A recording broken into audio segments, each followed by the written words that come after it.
You ask Tiger to solve. This deals with linear equations with one unknown. The final result is x equals 4/5. Let's solve it step by step. Simplify the expression. Break up the fraction. Simplify the fraction.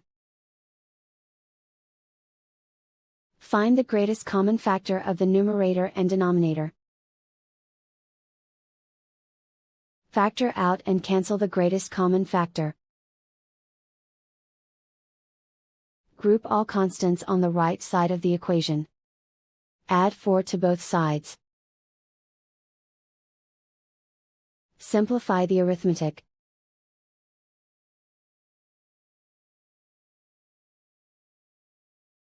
Isolate the x.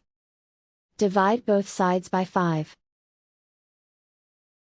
Simplify the fraction.